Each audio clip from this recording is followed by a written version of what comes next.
आज का दौर बुराई का दौर है, कलयुग। यहां लोग दिखते कुछ और हैं, उनके अंदर मीटिंग कुछ और चल रही होती है और बोलते कुछ और हैं।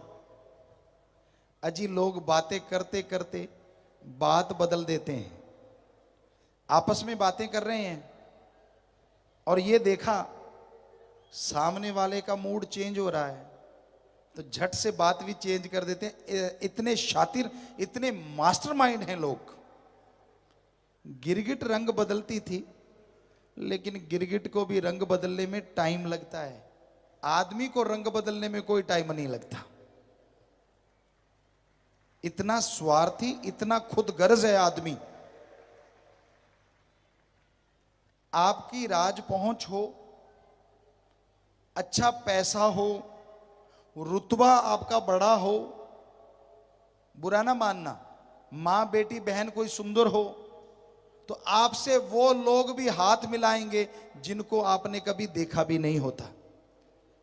अरे रुतबा चला गया, पैसा चला गया, अनजान आदमी ने तो हाथ क्या मिलाना है। जो आपके जानकार हैं वो भी मुंह फेर के खड़े हो जाएंगे कि इसको मुंह लगाएंगे तो कुछ मांगेगा। इतना स्वार्थी है ये युग। लोग दुखी हैं अपने अपने कर्मों से, पर एक तबका ऐसा भी है वो बहुत दुखी है। वो क्यों दुखी है, किस लिए दुखी है? दूसरे को सुख ज्यादा क्यों मिल रहा है। कहता मेरे पास स्कूटर है तो चल जाएगा, पड़ोसी ने कार ले ली, भगवान कार के आग लगा दी। दो दुकानदार हैं, एक की ज्यादा चल रही है, एक की कम दुकान। क्या कहता है भगवान, मैं तो भूखा रह लूंगा पर पड़ोसी भी भरपेट सोना नहीं चाहिए।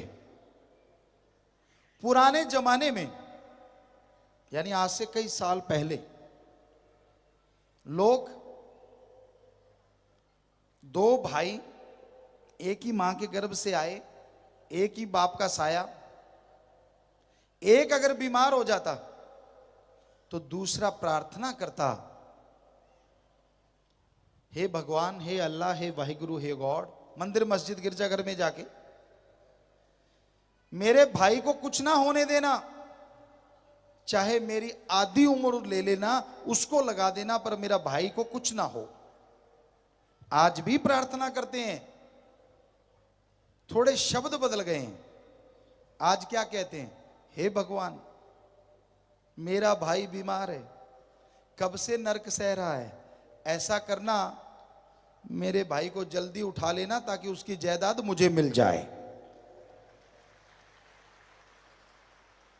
इतना बुरा हशर है आज के टाइम में। सब एक जैसे नहीं होते, अच्छे लोग भी हैं, आज भले लोग भी हैं, किसी चीज का बीज नाश नहीं होता, पर बहुगिनती, ज्यादा गिनती स्वार्थ में पड़े हुए लोगों की है। अपने स्वार्थ सिद्धि के लिए ऐसे ऐसे राग गाएंगे, ऐसी ऐसी बातें सुनाएंगे, सामने वाला पिघल जाता है बर्फ की तरह। यार ये तो आदमी सब मेरा ही करेगा, ये नहीं पता ऐसा कौन है फकीरों के अलावा जो दूसरों का करे। हर किसी को अगर नमस्कार भी बुलाएंगे तो पता है कि यार इसका राज पहुंचे, इससे काम ले लेंगे फ्यूचर में, अगर दोस्त बन जाए तो बढ़िया है। तो ये है आज के युग का चाल चलन, आज के दौर में ऐसा हो रहा है। तो प्यारी सत्संगचियों, भक्त को कैसा होना चाहिए? सुबह फ्रेश होने के बाद ओम हरि अल्लाह वाहिगुरु गॉड खुदा रब का जितना का नाम ले सको, 15 मिनट, 20 मिनट, आधा घंटा, जरूर सच्ची भावना से लो। पर गुरुमंत्र का जाप करने के लिए, मेथड ऑफ मेडिटेशन के लिए, आप जागते हो, परिवार को तंग मत करो, मेरे लिए गर्म पानी कर दे, मेरे लिए बिस्तर बिछा दे। अरे सुमरण तूने करना है, सूली पे उनको टांग रहा है, ये क्या है? उठो, चुपचाप गर्म पानी खुद कर लो, कोई मर्दानगी खराब नहीं हो जाएगी। थोड़ा पानी नहीं तो फिर थोड़ा आंखों पे पानी लगाओ, नींद उड़ गई, दैट्स ऑल, और पालती मारो, लग जाओ सुमण करने, बस हो गया काम। उसके बाद जो भी काम करते हो कड़ा परिश्रम, हिंदू धर्म में लिखा है कर्म जोगी, कड़ा परिश्रम करो। इस्लाम धर्म में हक हलाल की रोजी रोटी, सिख धर्म दशानुवादी किर्त, और इंग्लिश फकीर हार्ड वर्क, शरीर से दिमाग से मेहनत की करके खाओ। पर यहां ध्यान रहे, अच्छे कामों में मेहनत करनी है। कई लोग कहने लगे गुरुजी ठगी मारने में भी दिमाग लगाना पड़ता है, इसलिए सावधान करते हैं आपको कि शारीरिक मेहनत और दिमागी मेहनत अच्छे कर्मों में लगाओ, खाओ, और दीन दुखियों की मदद जरूर करो। इंसानियत का यह कायदा है, किसी को बीमार दुख दर्द में तड़पता देख के उसमें शामिल होना और उसके दुख दर्द को दूर करने की कोशिश करना, इसी का नाम इंसानियत है, मानवता है। किसी को दुखी देख के उस पे ठहाके लगाना, हंसना, इसी का नाम राक्षसीपन या शैतानियत है। इसलिए इंसानियत को जिंदा रखो, मानवता को जिंदा रखो, मरने ना दो इंसानियत को कभी भी। कई लोग पूछते हैं गुरुजी फिर हम दान कहां करें? आप दान करना चाहते हैं तो अपने इर्द गिर्द देखो, कोई आर्थिक तौर पे कमजोर इंसान, कर्मों का मारा, अगर बीमार है तो उसका इलाज कर दो। भूखा है कोई भी जीव जंतु इंसान, खाना खिला दो, प्यासे को पानी पिला दो, विद्या दान करो, जीते जी खून दान करो, गुर्दा दान करो, मरणोपरांत आंखें दान, शरीर दान करो। अगर आप ऐसा दान करते हैं और बदले में सुख ना मिले तो हमसे लिखित में गारंटी ले सकते हो। कहीं और पैसा चढ़ाते हो, उसका आपको पुण्य मिलेगा कि नहीं मिलेगा आप जानो, पर इसका पुण्य मिलेगा जब बीमार का इलाज करवाओगे, भूखे को खाना खिलाओगे। तो दान करने से संत रोकते नहीं, पर सही तरीके से अपने हाथों से पात्र को दान दो, कुपात्र को नहीं। कोई हट्टा पूरा मजबूत आके आपसे भीख मांगता है, उसको भीख मत दो, सीख दो कि आजा दिहाड़ी कर ले।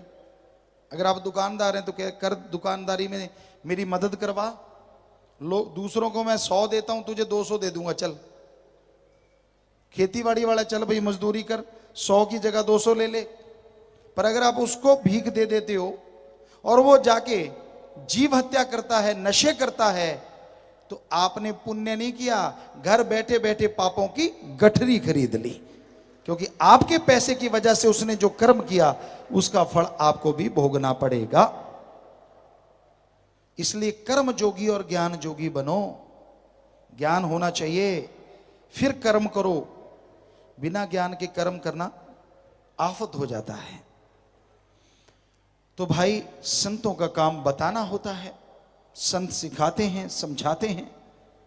सुन के जो अमल कमाया करते हैं उनके बेड़े पार हो जाया करते हैं। सच्चा गुरु संत कौन होता है? गु का मतलब अंधकार और रू का मतलब प्रकाश। जो अज्ञानता रूपी अंधकार में ज्ञान रूपी दीपक जला दे और बदले में कुछ ना ले, वही सच्चा गुरु होता है। संत जहां भी होते हैं अरे सबकी मांगत खैर, सबों से हमारी दोस्ती नहीं किसी से बैर। जो मालिक से प्यार करेगा उसकी औलाद से नफरत कैसे कर सकता है? इसलिए संत पीर फकीर सबका भला करते हैं, किसी से शारीरिक पैसे का कोई स्वार्थ नहीं रखते। वो कहते हैं दीन दुखियों की मदद कर, तरीका बताते हैं, चलना सिखाते हैं, और जो लोग परहित परमार्थ करते हैं यकीनन उनका भला होता है। आश्रम में मानवता भलाई के कार्य हैं। आप बढ़ चढ़ के फार्म भरो, जैसे नौजवानों के लिए फार्म अभी शुरू किया गया है कि आप किसी को छेड़ेंगे नहीं, कोई छेड़खानी नहीं करेंगे, गलत हरकत, अश्लील हरकतें लड़कियों के साथ या लड़कों के साथ किसी भी तरह नहीं करेंगे। और लड़कियों से यह कहा गया है कि वो भी फार्म भरें कि किसी पे झूठा इल्जाम, तोहमत नहीं लगाएंगे, किसी को वो भी छेड़खानी नहीं करेंगे, क्योंकि ताली एक हाथ से नहीं बजती, बजाते रहो, दोनों से बजती है। तो यहां फार्म भरे जा रहे हैं, तो नौजवानों से गुजारिश है, जोर शोर से फार्म भरो। तो गुजारिश है, जीते जी खूनदान कीजिए, मरणोपरांत आंखें दान, शरीर दान, पेड़ पौधे लगाइए, सफाई महाअभियान में शामिल हो जाइए। और वैश्यों से शादी करवाने को 1500 नौजवान आगे आ चुके हैं, 16 शादियां हो चुकी हैं। तो ये बेमिसाल कार्य हैं और इनके बदले में पुण्य बेइंतहा मिलता है। तो ऐसे आप कार्य कीजिए, ऐसे कार्यों पे चलिए, तो मालिक जरूर खुशियां बख्शते हैं जी। धन धन सतगुरु तेरा ही आशा। सभी साध संगत जी से निवेदन है कि मेरा चैनल जरूर सब्सक्राइब करें जी। धन धन सतगुरु तेरा ही आसरा।